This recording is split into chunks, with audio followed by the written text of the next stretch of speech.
Hello and welcome to another episode of Do Not Fade This podcast. My name is Joshua Reimer. I'm joined by none other than the man, the myth, the legend, Jared Block. And Jared, the day is finally here. Even though we won't be talking about it for the majority of this podcast, it is opening night technically. We get a little taste of baseball tonight, which is a lot of fun. Some regular season baseball.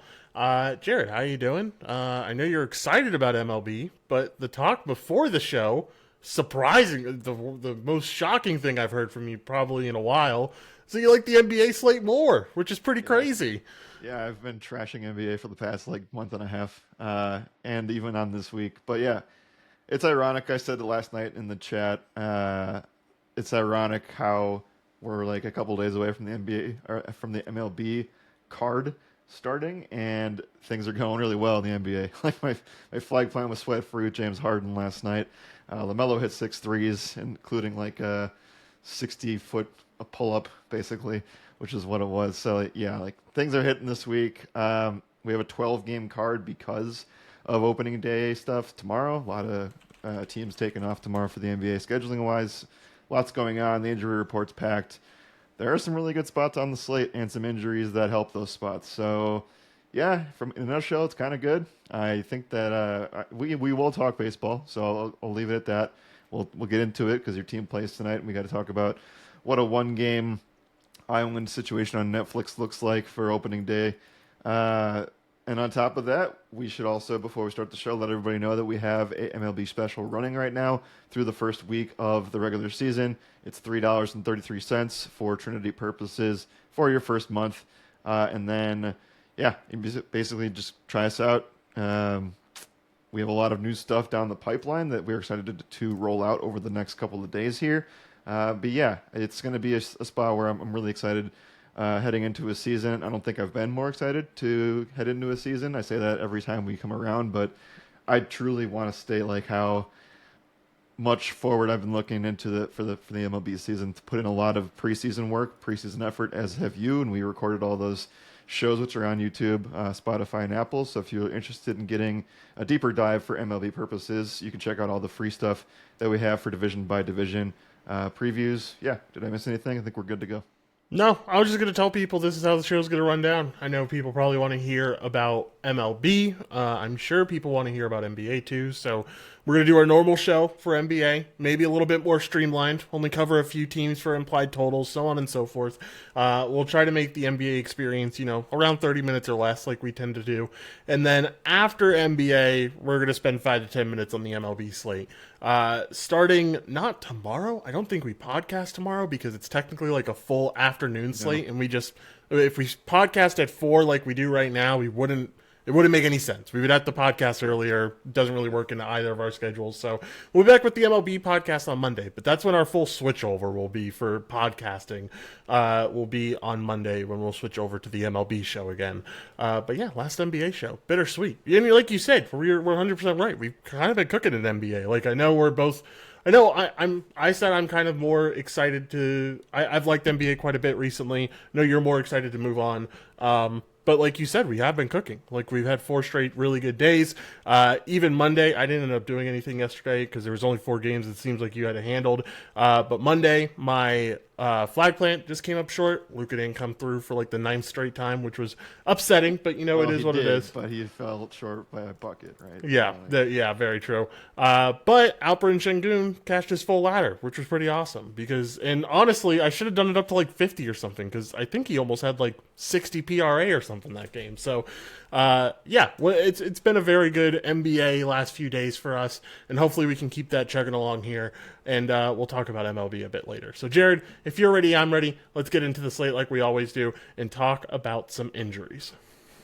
yeah, let's talk about some injuries. We just got word a little bit ago that Miles Turner's downgraded to questionable, which is interesting because Giannis and KPJ are already out for the Bucks. Kuzma is also an additional questionable tag, so it looks like they are going to be making some announcements here. On top of that, we do have a spot where we should expect Joel Embiid to play. He's questionable right now. I'm not sure if expect is the right word, but Paul George is back from a suspension too. And so that kind of throws a wrench into a lot of what the Sixers have been doing recently. So keep an eye on Joel Embiid. Keep an eye on Kawhi Leonard. Keep an eye on Jalen Johnson, who, remember, missed a game a couple of days ago. From there, we know that Aaron Gordon and Peyton Watson are questionable for Denver. They have a high implied total. We'll talk about that. From there, there's a couple of Toronto Raptors guys that are on the injury report. Ingram, Emmanuel Quickley, and Jakob Poeltl. Not sure how important that is to the overall slate in general. Probable tags, Jalen Duren, Siakam, Nembhard, Tobias Harris, and Aaron Nesmith. And then the Bulls have their allotment of injuries. So, again, there's a lot that I didn't mention there, and that's because we already kind of know this information. So if you want to just get the TLDR, Kawhi, Joel Embiid, Jalen Johnson, got to keep an eye on those guys. Yeah, Aaron Gordon, another one that we should probably take a look out for. Ant's out for another game as well. It feels like something that's somewhat important. Yeah, that's about it. Great. Ayton's questionable too for the Lakers, so I don't know how much you really care about that at the end of the day, but it only matters because Smart and Hachimura are out. Yeah, for sure. All right. Anything else here? If not, we will head over to top implied team totals, Jared. Yep. Let's move on. Let's do it. Let's head over to top implied team totals. And the top team is the Denver Nuggets with a 128.25 implied team total today. They are taking on the Dallas Mavericks. They are 11.5-point favorites. Over-under to this game is an astonishing 245. Jared, take it away. What do we need to know about the Nuggets here? Yeah, team totals almost at 130, which is crazy. This is a nice spot for Denver, for obvious reasons, right? Like the total's high, the implied total's high. The spread is actually somewhat in check, and I think that is kind of indicative on the Aaron Gordon and Peyton Watson questionable tags, so we'll see what happens with those two guys.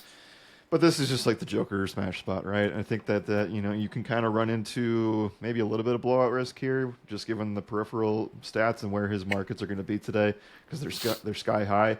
I said last night, just full transparency, like they played the Suns, so this is the second night of a back-to-back for Denver. And I said I wasn't really super interested. That game had like 250 total points in it. Yep. And Joker had like 34 rebounds plus assists. So, like, I'm not going to sit here and tell you to not play Joker in what is now just basically like a yin-yang spot. Like, this is a beautiful matchup. This is a great pace-up environment. This is a spot where Dallas has just gotten destroyed by opposing centers in all facets. Like, he's the best play on the slate. Yeah, especially if this Dallas team ends up missing Daniel Gafford, too, because he's questionable right now. If Gafford ends up sitting, you're talking about like a full 30 minutes of Marvin Bagley trying to guard Nikola Jokic, and whew, that sounds like a fun time. At least for Nikola Jokic, it sounds like a fun time. Not for Marvin Bagley, necessarily. Yeah, I can certainly get behind Denver. I think there's upside to the Jamal Murrays of the world, too. And maybe with Aaron Gordon, if he ends up being out and Peyton Watson ends up being out, you can look to a guy like Tim Hardaway, like Christian Braun. There's a few others. Cam Johnson has kind of been falling into his own recently. There's definitely some other options that you can go to as well for this Denver team. All right, if you're ready, I'm ready. We can move on to the next team. Let's move on. Let's move on. Next team up is going to be the San Antonio Spurs, who have a 125 implied team total here. They are 16.5-point favorites. Over-under for this one is set at 233.5. Give me your rundown on the Spurs. Yeah, 17-point favorites on the road is not a great way to start this conversation, but we do know that De'Aaron Fox and Luke Cornett are out, which opens the door for guys like Dylan Harper, Stephon Castle. We should expect Dylan Harper to start in place of Fox, and that is intriguing. I will say that.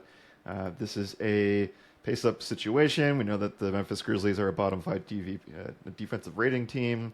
We know that they're allowing a ton of restricted area stuff, and they allow a lot of above-the-break threes. So, like, I don't know. You can kind of make a case that every single starter's in a good spot. I do like the three-point opportunities for Vassell, Wemby, Champagny. You can throw Harper in the mix too, pretty much everywhere. I mean, I don't know. This one, Wemby was my flag plant on Tuesday. No, it's Wednesday, so Monday. And they were up by like 35 in the third quarter, and he came back in and just got over that 55 fantasy mark. I would feel a little bit hesitant on going back to that strategy this time. I do think that he has, like, I can't guarantee he plays more than 25 minutes, which I think is what he ended up with on Monday. and he ended up getting 60 plus fantasy points. If I knew that he was playing 30 minutes, this is the second best fantasy play of the day. But I just don't have enough confidence that this one stays close. Yeah, I definitely can see how this one ends up not staying close. Last time he played against Memphis, he played 21 minutes, so Yeah. that was a close Really game special. actually. That must have been like him coming off the bench or something because he didn't start in that Okay. game either. Yeah, a little bit of a weird one. Regardless, though, I agree. I think he plays around that 20-minute mark most likely. This could look a lot like the Sacramento game where he played 22 minutes in that one because they won by I think like 25 or something like that, and he scored less than 20 points. It was just a bad day overall. It's one of his worst games that he's had since the All-Star break, basically. So I could definitely see it looking like that. This just screams blowout. And really, what I could end up seeing is Dylan Harper kind of getting his chance to shine and going off because of that. So I like the Dylan Harper spot. I can definitely get behind Stephon Castle, too. Honestly, I know they'll list Harper as the point guard. I could see Stephon running point here. He kind of already does for Fox anyway. So, Yep. yeah, I like both of them. I'm hesitant on Wemby, to say the least. But Yeah, there's sorry, I didn't want to cut you off there, but no, I you're was just fine. gonna Go say ahead. there's worlds where they'll just do what they do with Castle and Fox, where they just stagger them and then they close with them. So Yeah. I would say Harper has the chance to get his own run for sure, but yeah, do think that points more towards the Castle side of things. If you're playing DFS, Harper's probably a strong tournament play. I don't know if you can play him in cash necessarily with what we could expect, but I do think that it's worth noting before we move on here. Like, I'd love to be more bullish on Wemby, but I think it's a rather middling situation where he's had uh, in the 6 games that they've won by 10 that he has played in this year. Sorry, let's zoom out for a second. Um, they've won a lot of games by 10, but over the last 10 games specifically, he's hit 60 fantasy points in 3 of those 6. So there's tendencies of falling short on that spot. And then when you filter by games where they've won by 10 and Fox hasn't played, we've had 4 instances of that. It was at the very beginning of the year when Fox was out. So he had a 70 fantasy point game on the opening night against Dallas, 78 against Brooklyn. Those 2 spots make sense. 50 against Toronto. That kind of makes sense. And then a 42 against Houston, which also makes sense. So, like, it's pretty script dependent. I just don't know if this has the legs to get there. Can he put up 60 fantasy points in 25 minutes? Absolutely. Yeah, for sure. He certainly can, and he has before. All right, anything else here? If not, we'll move on to our third highest implied team total. Let's move on. Let's move on. Let's talk about the third highest implied team total, which belongs to the Los Angeles Lakers, who come in with an implied team total of 123.75. They are 9.5-point favorites. Over under here is at 238.5. They're on the road today. They're in Indiana, facing off against this tanking team. Give me your thoughts. What do you think about the Lakers here? Surprised their injury report doesn't have more guys on it. That's the first thing. Number 2, how excited are you to decide whether you want to watch Yankees Giants opening night or Lakers Pacers on a Wednesday? So I hate to break it to you, but there's one clear front runner, and it ain't the Yeah. Lakers, that's for sure. Yeah. Luca has 30 points in 10 straight. He has 3+3s in 15 straight. He will obviously be the first guy we talk about in hottest shooters. The same issues kind of exist where, like, I'm trying to find ways to say, like, this, I guess we can feel relatively confident this game stays competitive. Like, they were a slight favorite against the Bulls, and that ended up being way closer of a game than I thought it was. That was who they played the other day, right? No. They played the Who Pistons. am I thinking? That's what I'm thinking of. Okay, so you kind of think that, like, Indiana can keep this one relatively competitive if we expect Neesmith, Nemhart, Top, and Siakam to play. They're all probable.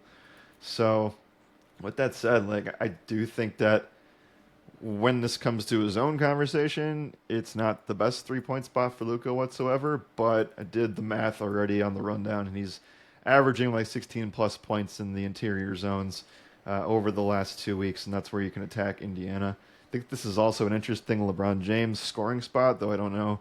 I'll get your opinion on that because I haven't been playing LeBron like at all the last 3 months or so. If Aiton's out, do we get interested in Jackson Hayes? Like there's room to run here, and I think it starts with Luka it's pretty clear that Wemby, Joker, Luca are the top 3 fantasy plays of the day. It's just how do you order them and how do you maneuver your assets around that. Yeah, this is a Luka spot where I don't really care about the zone scoring as much, mostly because of the fact that he played this Pacers team just a few weeks ago, or not a few weeks ago. I don't know. It was this season, though. He had 44 against the Pacers. He had 7 threes against them. Like, we've seen this before with the Pacers. I forget, there's another name in this conversation that, like, I specifically remember we talked about, like, man, maybe it was Kahn or Miller, from Charlotte, but we were like, man, Indiana does such a good job of defending the 3-point line. We should stay away from Kahn and Miller in this game. And they're such good 3-point shooters that it just doesn't matter. The Pacers are bad. It's just, it's not that they're good at defending the 3-point line. It's that they're so bad in the interior that teams don't even feel a need to take 3-pointers anymore. They much rather just drive and get the easy buckets inside. So that's kind of what it is with this Pacers team. Like, it's such a bad defense that their 3-point defense looks somewhat decent because they allow so much on the interior right now. So I think overall, the point of this story was that Luka's a good play regardless. I like the Luka upside a lot. You're seeing this Pacers team kind of squad up for this game, as you tend to see players do when they face off against the Lakers. It's always kind of a prove it moment because more eyes on them. So we're going to see Siakam play. We're going to see Andrew Nembhard play. We're going to see as close to a full lineup as you're going to get from this Pacers team, maybe without Zubac, but Zubac's out for the season. So I expect it to be like not super competitive, but like relatively competitive within a 10-point spread. I know the Detroit game was super competitive, but that was also like a 2-point spread. I'm not that shocked that it was like down to the wire there. This one's 9.5. I still think it stays within that 9.5 range, or at least within like, it stays below 20. I'll say that. And because of that, I can see Luka having a really good game. For the rest of the team, I don't know. I think the only other thing I really want to attack is LeBron James rebounds plus assist. We saw him not score a point in the first half against the Pistons purely because, but he ended up putting up 19 rebounds plus assists. Like, he has clearly defaulted into like, I'm going to play point guard for this team, and, or I guess not point guard, but facilitator for this team. Sure. And just contribute in other ways. He's done a really good job of it too. I mean, it's kind of why this team has been winning so much outside of that Detroit game, obviously. So, yeah, I like the Luka stuff. I like LeBron James rebounds plus assist. And if you want to get into like SGP stuff, Reeves is okay. Jackson Hayes is okay. I think Hayes will play a pretty significant amount, especially with Rui out and if Ayton sits too. But yeah, that's kind of my read on the Lakers here. Yeah, SGP is interesting because like this is the only time I'll even bring up a Pacer, but like whoever plays center can do well in this spot. So if you wanted something, Jay Huff. Yeah, I know, right? I'm throwing it out there. LeBron James, the new Draymond Green of the NBA. Hell yeah. Oh, God, that makes me feel sick to my stomach, you saying that. All right, let's get away from that nonsense and head over to hottest shooters, Jared. Where do you want to kick it off for hottest shooters today? Well, I did say we had to bring up Luka, so I will. We kind of already went over that spot, so I won't have to elaborate on it much more. From there, though, you have some options. There's a ton of stuff to talk about on the card in general. Nickeil Alexander-Walker has scored 20-plus points in 8 of the last 10 games. He's been brought up on the show quite a bit recently. Jalen Duren's taken the primary scoring opportunities for Detroit with Cade out. He's had 20-plus in 6 straight games. Has a good spot tonight as well. Mentioned the Luka stuff, but it is crazy. He's had 3+. You know, this is like a SGP situation because the base market's going to be like 4 in most places, but he's had 3+ threes in 15 straight games, Josh. So something I noted as well, he's had 15+ points on average from above the break over the last 2 weeks. Just incredible numbers. You're not going to see that probably for a while after this custody situation's over. So, yeah. Add on anything else you want here. I think I got a couple more. Yeah, I will go to the Ace Bailey spot because we've kind of let this go under the wraps here. We haven't really talked about it much, but man, has Ace Bailey been uber impressive. 25 plus points in 3 straight games. There's been a clear switch of coaching where they have clearly decided, like, hey, we're going to give the rookie the ball a little bit to see like what's in store for year 2. And I think he's proven his point. He's done really well. It's a lot of 3-pointers too. He threw up 19 3-point attempts, Jared, in the game against Milwaukee back on March 19th. Then 14 against Philly, and then 10 against Toronto. When he threw up 10, he made 7 of them, man. Like, he's cooking. And now you get like the best matchup ever against Washington. Unless they pull like clear tanking tactics and sit him because of them trying to get a worse record than Washington, I can't imagine many ways that this goes badly for Ace Bailey. So I'll knock on wood just in case, but I do really like this spot for Ace Bailey, and the trend is there over the last 3 games at least. Yep, 34 minutes and or 33 minutes in 3 straight, 25 points in 3 straight, 50 fantasy points in 3 straight. I know we don't cover DFS as much in this sport, but he's 8,200 on FanDuel. I was just about to ask what his price tag was. That's insane. Insane. And now we also know that there's another situation here. Kyle Filipowski is the tank guy of the day. He's not playing. So, yeah, it's pretty much going to be like, I would not be surprised if he had a 35% usage rate tonight.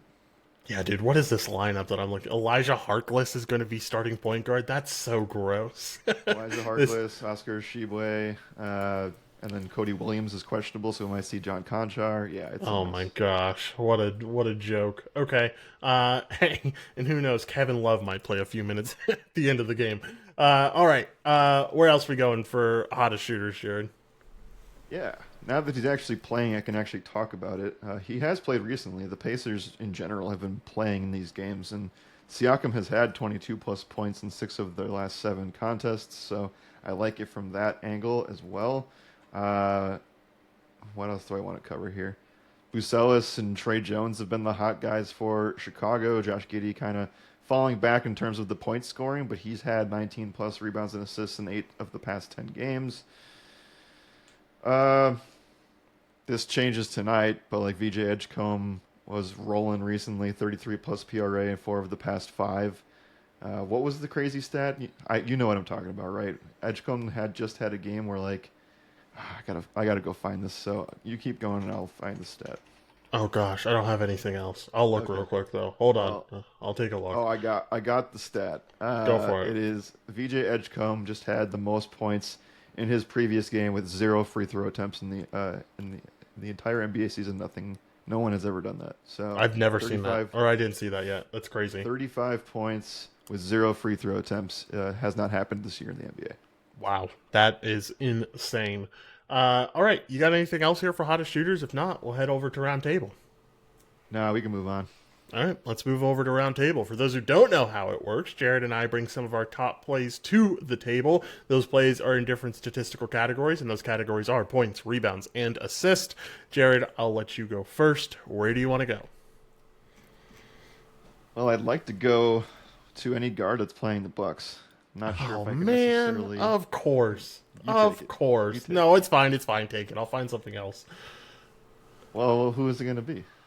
It was going to be Drew Holiday, dude. I mean, the revenge narrative against Milwaukee, the great play, it is such a good spot. Go ahead. I wish that this was a full healthy situation where Dame played and where Giannis played, and I know that it is what it is. It's just at this point of the year. But yeah, it is a really, really good spot for Drew Holiday. It's a good spot for any of the guards on this team, so I think Scoot qualifies here too. Milwaukee's allowed the 3rd most threes to the point guard position, the 2nd most to the shooting guard position over their last 7 games, and from a point scoring angle, it's just as bad. So any guard on Portland can do extremely well here. Holiday's just got the added narrative. Yeah, I really like the Holiday spot. Man, now I don't know exactly where to go, so I'm going to kind of just copy and paste here because I truly do think it's one of the better spots on the slate.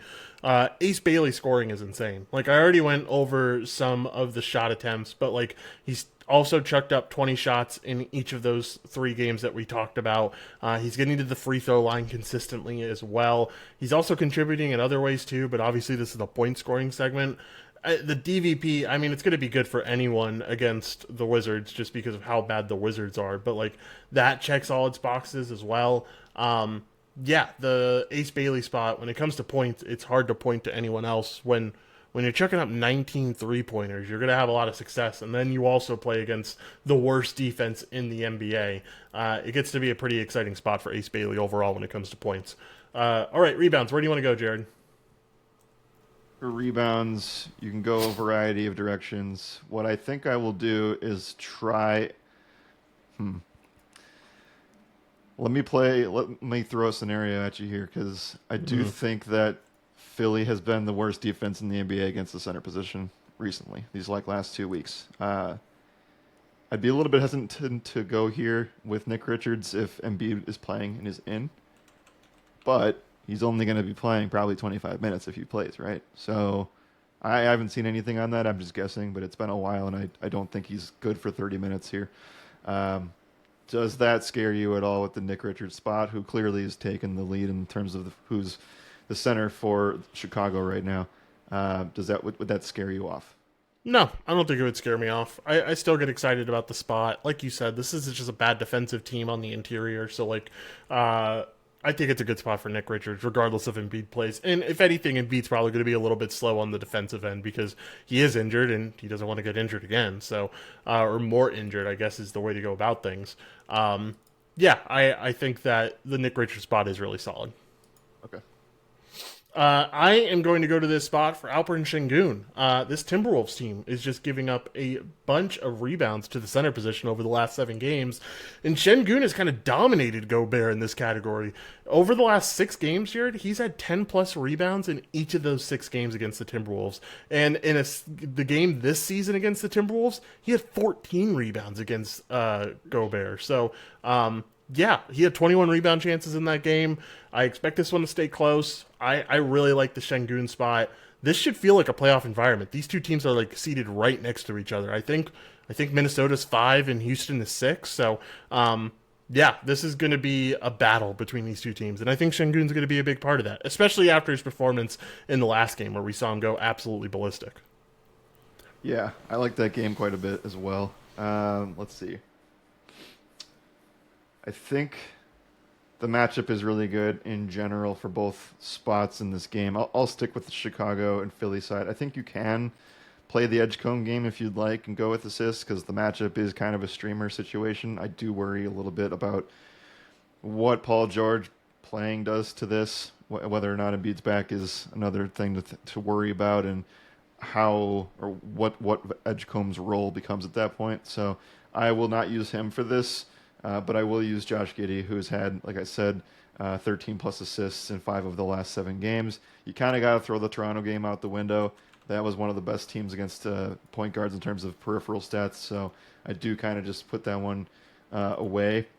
With that said, he has averaged over his last 10 games, he's averaged 21.9 potential assists, and he's getting up into the low 20s and even had 30 potential assists in the game against Cleveland. So he is on pace for an insane end of the season here. 20-plus RA in 8 of the last 10 as well. Yeah, can certainly get behind that. I am going to go to this spot for... we're trying to decide between the two guards. I don't really know which one to go with. I think at the end of the day, if they get into a spot where it does become a blowout, they end up giving more minutes to Dylan Harper. This is good experience for the young rookie. And, I mean, you need him for the playoffs, obviously. He's a key part of that bench. But, yeah, this is a good assist spot for any guard who plays against Memphis right now. They're just giving up a bunch of assists everywhere, especially to the guard position. Last time that De'Aaron Fox was out was back on December 27th, and Dylan Harper had 12 assists in that game, Jared. He had 12 assists in 26 minutes, too. So, yeah, I really like the assist spot for Harper. Like I said, I was debating on putting Castle in this spot, too. I think he's perfectly fine if you want to go that direction. But Harper and Castle, when it comes to assists, are two really solid plays. You got to be a little worried about the blowout. But I think regardless, if you're worried about the blowout, then Harper's the right move. Yeah, I would agree with that. All right, anything else for round table, Jared? If not, we'll head over to Two Minds Are Better Than One. No, we can move on, and I'll just I was going to bring up another point play. I'll just say it here. Perfect. Let's head over to Two Minds Are Better Than One. For those who don't know how it works, Jared and I go back and forth, each of us selecting 2 player props each. We put those player props into a parlay with our goal of the parlay to have odds between plus 100 and plus 150. We ended up winning our last one. We didn't get to talk about it. I don't even think you got the post results because I don't think I sent you the slip on accident. But yeah, we ended up winning in our last one, which was pretty nice on Monday. Jared, let's repeat and do it again. I'll let you go first. Where do you want to go? Yeah, I'm going to talk about the Jalen Duren points scoring spot. We kind of mentioned it in trends earlier. He's had 20 plus in a good stretch of these games, including the last 3 without Cade. And on top of that, this is a pace-up game against Atlanta. The spread's pretty tight considering the injuries on the Detroit side. And the Atlanta Hawks have allowed the 7th most points to the center position over their last 7 games. Specifically, they're just getting smashed in the restricted area. And regardless if Jalen Johnson plays or not, I think that just screams Jalen Duren, who ranks 2nd in the NBA. He's averaging 16 points a game in the restricted area over the past 2 weeks. So, yeah, I think that the market's going to be pretty high, but in a parlay situation like this, and what we're doing, I think we can find some pretty nice value here. Yeah, can certainly get behind that. Definitely like the points for Duren. 18 plus, okay there? Yeah. Okay, sweet. We'll go with 18 plus for Duren. I'm going to the play I went to on Monday that I think you can just repeat until it stops working for you. Let's go Luka Doncic for 25 plus points here. All right. With that said, what do I want to do here? We'll just go with Giddy assists. I feel confident enough to do that. I can certainly get behind that. Man, his baseline is 11 plus or 10.5, I guess. I get it. Pretty insane. I mean, yeah, definitely deserved there. 9 plus work for you on Giddy? Yeah. All right, let's go with 9 plus for Giddy. And then go into the other points play that I mentioned that I really like. Ace Bailey, 18 plus points. Feels pretty simple overall. So, altogether, we have Luka Doncic for 25 plus points, Jalen Duren for 18 plus points, Ace Bailey for 18 plus points, and Josh Giddey for 9 plus assists. Altogether, get you at plus 120, Jared. All right. Usually, this is where we would stop, and I'd ask you for your final thoughts. But instead, we'll switch over here a little bit, talk some baseball, man. Let's cover this one-game slate just to set it up for y'all. It is the Yankees facing off against the Giants. This one's in San Francisco at Oracle Park. Jared, give me your thoughts. What do you think about this game overall? Not to be a party pooper, but it's definitely like a show and not really a game, right? Like, I think this is a spot where, like, the NFL does this a lot. Usually they put the Super Bowl champion in there. And this one feels more like, that one-off Brazil game that we had last year, where, like, yes, 2 above-average teams in our rankings from our videos. Spots where you can feel comfortable at certain times of the year on both sides. We've mentioned the Giants as a team that, like, has the potential 1 through 9, now that you have Eldridge in there at the bottom of the lineup, to kind of take that next step as a team where you never really got there with the Devers move immediately. And the Yankees are a home run and strikeout team. So, with that said, like, I think you told me to just put it bluntly. This is not a great game to bet on. So, I think it's a show, and I think that there will be better spots tomorrow. And yeah, I think that if you lean into WBC stuff, you saw Logan Webb do really well in that specific realm in those starts that he had.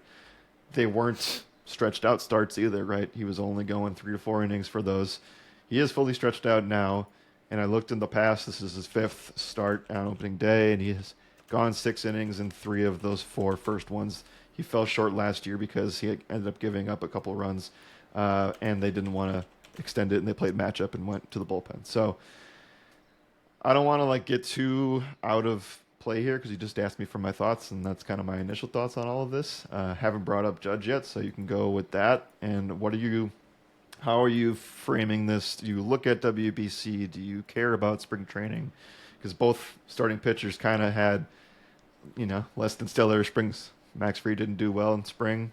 When Webb was not in the WBC, he was struggling. So what do you make of all that?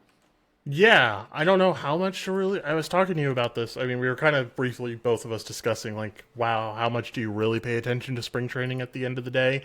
I think it's more important for the batter than the pitcher. And here's why: it's because pitchers usually will not have their catcher going up with them. And I think people don't understand how important it is to have your catcher, your guy, catching you the majority of your games. It brings me back to oh man, I can't remember the pitcher, but he pitched for the Nationals, and it's something that we harped on every time. It was like his numbers with one catcher were just absolutely horrendous, and then his numbers with Riley Adams catching him, who's a terrible catcher, a terrible Corbin. hitter. Corbin, there you go. Yeah, it was Patrick Corbin. Thank you. When Riley Adams caught him, though, he was a fantastic catcher. But because of how spring training works, you're trying to get the looks at the most guys possible. You're trying to figure out your roster. You're not always going to have your catcher catching. So I don't know. I'm not going to go in depth and go look at those spring training starts and see who was catching who. It's too tedious for the little amount of payoff it probably has. So I don't really trust pitcher numbers all that much. I do trust hitter numbers because I think if you're getting hot, you're getting hot, right? We saw that with Matt McLain for Cincinnati. He has clearly been one of those guys that everyone is talking about right now. Yep. But for this, for spring training, I will say a lot of these Yankees guys looked pretty damn good. Like Giancarlo Stanton had 4 home runs, had a really good spring. I would say Judge probably had a bad spring overall when you come down to it. So yeah, spring training's hard to trust in. I would say it's not everything, but it's definitely a piece of the pie, right? You did mention Aaron Judge, so I feel like I am supposed to bring up these spots that he's in today. Let me see what the BVP was exactly here. Yeah, Aaron Judge, 3 for 7 against Logan Webb with 2 home runs, 3 extra base hits altogether, 3 strikeouts as well, but 2 walks in there too. So he's had a lot of success against Webb in the past, though that is a very limited sample size of 7 at-bats that, we shouldn't be getting all that excited about. The other thing, though, is that this is a homecoming game for him. He grew up in this area. He already says that he's going to have a lot of friends and family at the game, and he has done extremely well in Oracle Park. Did you see this note that I posted earlier this morning for Judge, Jared? I saw it to a certain degree, but say it for the people. Yeah, 13 plate appearances for Aaron Judge in Oracle Park, so not all that many, but in those 13 plate appearances, he has 6 hits. 3 of those hits are home runs. He also has 5 walks in there as well. I think it was 5 walks. It might be more, it might be less. But still, he has had a lot of success in this ballpark, and I think it does go back to, he does have really good hometown roots here in California, growing up in the Fresno area. Yeah, especially with him coming out in the media and saying friends and family are going to be here, and on top of that, I think Big Unk said it in the Discord chat, it wouldn't be any more Aaron Judge to just completely disappoint in a really important WBC game and then come out and hit 3 home runs on opening night. Do I think that happens? No, probably not. But I think Judge is set up for a pretty good game overall. It probably sounds like, oh, you're just touting the top player for the Yankees here, or the guy that has the worst odds possible, and that is somewhat right. But the spot overall looks really good. Yeah, we're going off last season numbers per our model for the most part, and in general, I do think that Webb can have. It can go one of 2 ways, or it can be a mixture of both. He has a world where he has a lot of strikeouts in this lineup. That is something that can be carried over year over year to a certain degree. On the other hand, there's this spot where this Yankees team avoids striking out, and they don't have a collectively high ground ball rate situation, so that could be an issue for them, or for Webb, excuse me. And then on top of that, you got some guys that can crush the sinker in this lineup, and I'm just double checking that they made the lineup. Grisham is a guy that can hit the sinker really well. Judge, obviously, a top 10 guy from that angle. Stanton got the 5-hole today. So, yeah, some of those guys can really do some damage and have the low ground ball profiles. That makes sense for attacking a spot that, again, doesn't really have a ton of backing recency data. Yeah, for sure. Some pitch type stuff here. Do like Heliot Ramos from a pitch type perspective. Fried throws the sinker quite a bit. Heliot Ramos smashes sinkers against lefties. You kind of also want lefties against Fried. He gave up more home runs to lefties overall last year, Yep. 1.6 per nine. He also gave up a higher slug to lefties last year. That's kind of shocking. I honestly did not know that. Yeah, I remember looking at that actually. Yeah, it's very interesting. So the what we can get from that is that like this should be a good spot for Devers too. Devers should have some good upside. Also, Yankee killer. Like we know that he's on the Giants now, Yes. but when he was on the Red Sox, he absolutely murdered us a lot. So happy he's not in the division anymore. Sad that we have to face him tonight. Devers definitely has some upside. On the other side for the Yankees, pitch type wise, Judge is in a good spot. Obviously, it's hard for Judge not to be in a good spot when it comes to he kind of just smashes everything. But Ben Rice also finds himself in a really good spot too when it comes to pitch type stuff. And Rice is really looking to capitalize off of a really unlucky season last season when it came to just about every advanced statistic saying that he should have been hitting way better than he was. He had a pretty middling spring overall, but yeah, I think that there's definitely some upside. You got anything else here for anyone? Devers is truly just like a KR home run situation tonight, I think. Oh, On top yeah. of that, I wanted to mention one more guy who did make he got the 2-hole today, and that is Matt Chapman, who is not arguably he was the team's best spring training hitter. He actually finished in a sample where you have at least 30 plate appearances.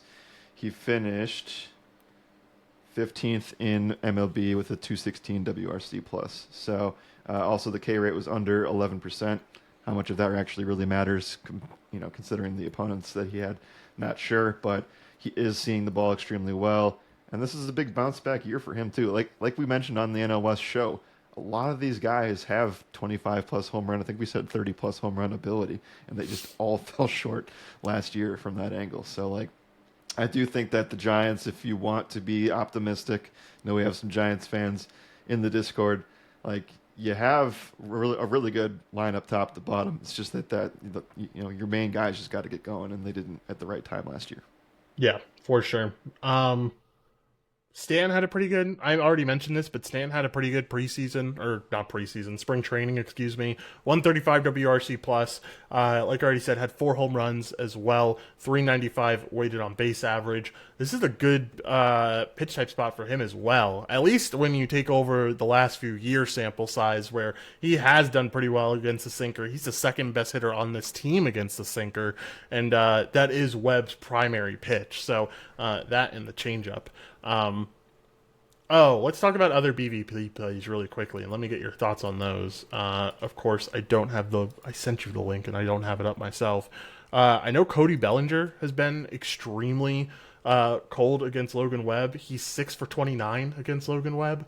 Randall Grichuk, not going to play, so it doesn't matter. But Jazz Chisholm, 3 for 13 against Webb.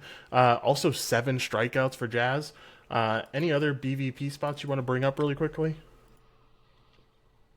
Don't have much. Adamas has been rather middling in this situation as well. I worry about that strikeout rate for him against lefties, but yeah, I didn't have many things there. It was basically just Judge, and I do think that the Stanton stuff is good pitch type, and from there, like this game kind of fizzles out fast in terms of what to expect. Yeah, Devers. I know we already talked about the Devers spot, but Devers 3 for 9 with 1 home run against Fried. That's certainly something there. Yeah, we're going pretty in depth. We wouldn't do this for like a normal, like if this was on like tomorrow's slate, we probably wouldn't talk about this game at all, or like very right. little. We're excited to talk about baseball, so I think that's why we're going a little bit more in depth, kind of talking through everything that we're looking at. But it goes back to what I think you said earlier on, where I told you to put it bluntly. This isn't a good game to bet on. Like it's just not. I think the Judge spot is probably my favorite spot, and it'd be a spot that I'd look at on a main slate probably, but it wouldn't be like a top 5 play most likely. Yeah. What are his home run odds? I know they're probably like Oh, juiced. 210. Yeah, that's ridiculous. An Oracle. Actually, I think it was plus 240 something, but yeah, it's still ridiculous. think the only other guy you'll see plus 200 or less in Oracle is probably like Shohei, and that's it. Like it'll be those two. Yeah, this I guess that's what we should go over is just like if you haven't been here for MLB, where they're playing the game matters a ton. And this Oracle Park is extremely pitcher friendly. It's always cold in San Fran. You also always have the wind blowing. Even though the wind blows out, and that would usually help a hitter with the wind blowing out, the way this stadium is designed is to mitigate that wind factor, and it kind of makes the ball die down a little bit. So, yeah, it's not a very hitter friendly park, and that makes a huge difference. So, yeah, don't go hate. You shouldn't be betting like a 3 home run slip or anything. Like, could you get lucky and hit one? Maybe, but I think you're more likely better saving your bankroll, maybe throwing something fun, a nerfy look, something like that, and moving on to tomorrow, which is a good slate. It's a look. I did a little bit of initial research last night. It looks like a lot of fun. It should be fun to talk about, or at least to talk about on the rundown. Okay, you got anything else, Jared? If not, let's get out of here, man.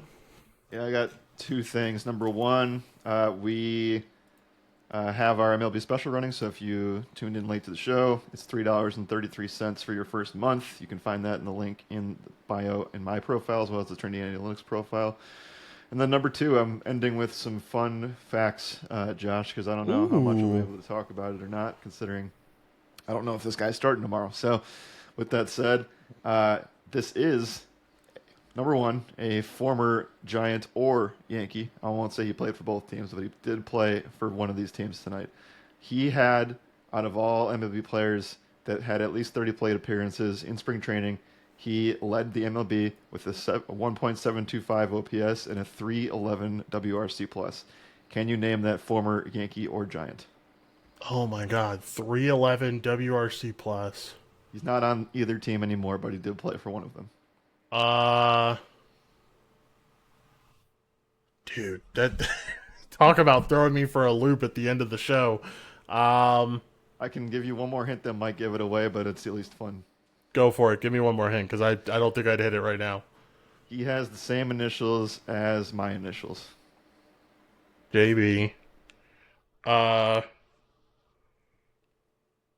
Former Yankee Jake Bauers. Is that who we're talking about here? That is correct. Former Nice. Yankee Jake Bauers. 30. He had Holy 49 shit. plate appearances, 14% strikeout rate, 16% walk rate, a 1.725 OPS, and a 311 WRC+ in spring training.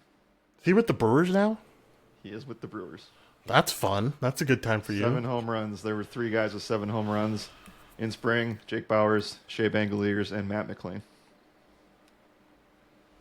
Nice. Shea Bangaliers. Love it. All right. Good stuff indeed. Let's get out of here. You got anything else? Oh, housekeeping. Obviously, we already said it, but just to reiterate, we're not doing a podcast tomorrow. There's just not, with the early slate, there's not enough time in the day. So we'll still have Rundown out. We'll have Big Board out for MLB.